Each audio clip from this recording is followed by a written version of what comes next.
Walang pagod sa kaiikot, chillax at magbabad. Aahong ka na lang kapag sikmura kumalam. Kung paano, tara ating umpisahan. Isang buong manok for today's ulam. Pagkatapos ng almusal, inihanda ko kaagad para sa aking mag-iina may mapagsaluhan sa pananghalian. Bawang at sibuyas ang unang lagay. Toyo isang bote, binuhos, binudbuhan ng paminta. Magic sabor, karagdagang pampalasa. Magic isang pak, pinitik. Pinigaan ng kalamansi sa kakaragdagang asim na suka. Hinalo mga sangkap magsama-sama. Lagay ng manok, pinagtambay ng ilang minuto, manuot ang lasa. Sunod na inayos bitbit kong kawayan. Sa mga nakakaantabay, madami na kami nitong pinagdaanan. Hindi iniwanan dahil sa isip tuloy pa ang aming pagsasamahan. Hindi nagagawa ulit kaya sa tuwing pag-uwi, laman din ng sasakyan. Dito ko na din inayos gagamitin patungan at yung nakababad binalikan. Tanglad dagdag bango inilagay sa loob ng tiyan para mas kumapit tinalian. Panoorin eto aking paraan.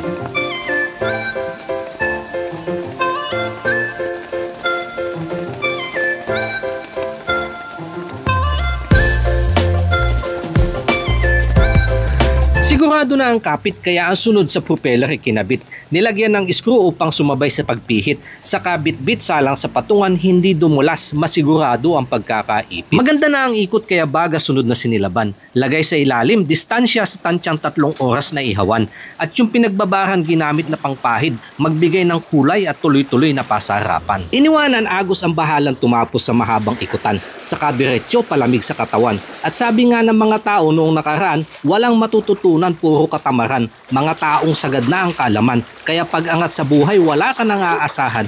Masakit man pakinggan, kaya tabi-tabi po, baka katamaan.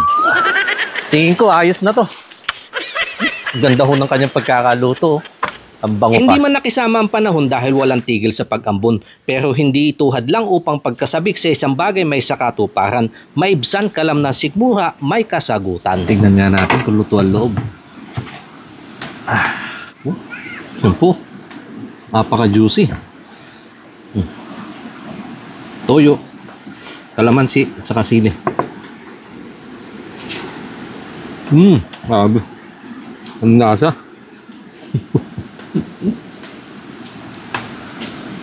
Ang balat.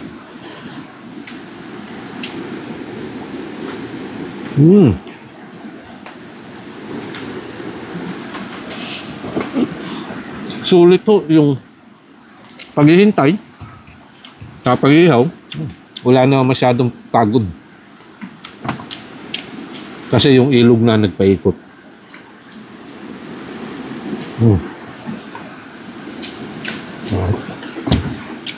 Napagod ho yung mag-ate kanina pagsusiming, kaya tulog pa ho sila ngayon. Kamaya na sila kumain pag-iising. Ito yung kanyang lobo. Tingnan natin. Medyo pula pa yung binti niya. Itong protein to. Itong dibdib. Ayun, luto. Yung dibdib, oh. Juicy. Sarap. Babalik ko na lang itong parting ko para may ihaw pa yung kanyang loob. Ang kapal naman ho kasi laman niya. Taba. Yun. Yung loob naman po, luto-luto dito sa bandang dibdib. Ito lang sa kanyang parting hita. Pero lambot po. Lambot. Juicy. Luto din ho siya.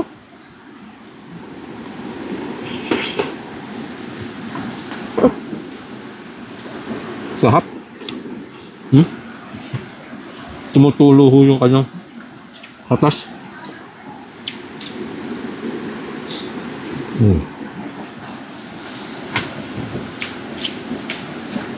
Tumalo, lasa.